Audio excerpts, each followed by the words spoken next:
Maintenant, si vous voulez absolument parler de ces rigolos qui se succèdent à la présidence de la République, en l'occurrence Sarkozy, Hollande puis Macron, qui sont quand même très interchangeables sur leur politique objective, vous dites leurs intérêts, vous psychologisez un peu l'affaire, leurs intérêts c'était d'être aimé, etc.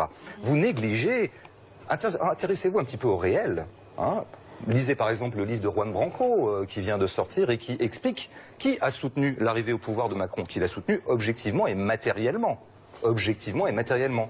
Des gens par exemple comme Jean-Pierre Jouyet, qu'on retrouve comme ça en interface entre Sarkozy, Macron et Hollande. Très intéressant, il fait un peu le lien. Et puis tout un tas d'autres gens comme ça, des grands argentiers, des gens comme Xavier Niel qui annonce l'élection d'Emmanuel Macron en 2014.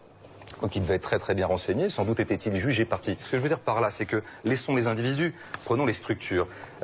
Ces trois présidents, mais notamment notre dernier, on va s'en tenir à celui-là, il a été élu au nom d'un certain nombre d'intérêts auxquels il est lié maintenant, qu'ils le veulent ou non. Alors que lui veuille être aimé profondément, parce que tout le monde va être aimé, c'est une chose. Mais en tant qu'il occupe une fonction, et c'est bien les fonctions qui nous intéressent ici, en l'occurrence c'est pas les hommes, on n'est pas là pour faire du roman, en tout cas pas aujourd'hui, il est tenu par les argentiers qui l'ont fait élire et qui l'ont soutenu. Après, vous dites que s'il voulait être réélu, il ne servirait pas les riches ou il ne servirait pas la classe dominante et la classe bourgeoise. Mais pas du tout, puisque le jeu électoral étant aussi pipé qu'il l'est, eh bien effectivement, il est possible, et ça a été possible en 2017, qu'un candidat qui ne soit soutenu que par la bourgeoisie, qui représente à peu près 10 ou 12% d'une population, et donc 23% du corps électoral, et c'est exactement ce que Macron a fait comme score, à peu de choses près, eh bien oui, il est tout à fait possible de gagner une élection présidentielle en étant soutenu strictement par la bourgeoisie. Et c'est exactement ce que nous voyons en ce moment, où il y a un choix très clair du macronisme, de Macron et de les gens qui l'entourent.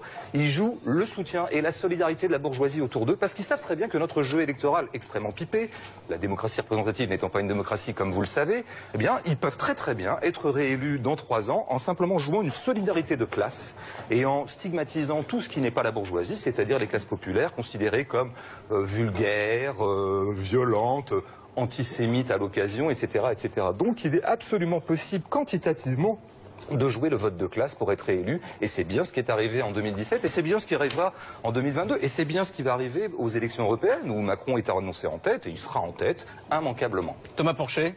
Moi je pense que vraiment le bourgeois ne pense plus. Il pense plus, ou il pense dans un cadre. Et vous regardez finalement, entre ce qu'a dit Emmanuel Macron, qui était présenté comme la nouveauté pour tout le monde, et ce qu'a dit Nicolas Sarkozy, il n'y avait pas grande différence. Il a dit quoi? Il faut flexibiliser le marché du travail, le modèle social n'est plus adapté à la mondialisation, il faut réduire les déficits. Ce discours a été quasiment le même tout le temps, que l'on soit finalement de droite, de gauche, enfin la campagne a été faite sur un logiciel de gauche, à peu près de gauche après Sarkozy, mais très rapidement on est passé à la politique de l'offre, la loi travail, le CICE, et même la déchéance de nationalité, même sur le sociétal on a été très loin sous Hollande, donc on a été encore pire que Sarkozy sous Hollande, et puis sous Macron on a fait des cadeaux aux 1% les plus riches, encore plus que ce qu'a fait Sarkozy.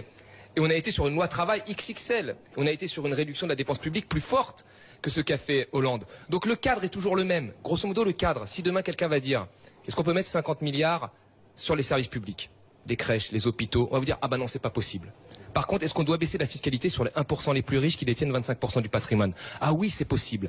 Donc il y a un espèce de cadre avec un secret qu'il ne faut pas dévoiler, qui consiste à baisser la fiscalité, 20 milliards de baisse de fiscalité aux entreprises, aux 10% les plus riches, aux 1% les plus riches sous Macron, 25 milliards d'économies sur la sphère sociale, qui profite à tous, aux 90%. Vous voyez?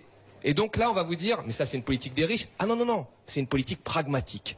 Donc vous voyez, les bourgeois, ils ne pensent plus en fait. Ils appliquent toujours la même politique. Ils changent sur la forme, mais c'est la même politique. Une politique qui écrase la majorité des gens, qui diminue les services publics, qui pratique des économies sur les APL, sur les hôpitaux, etc., et qui baisse la fiscalité sur les grandes entreprises et les plus riches.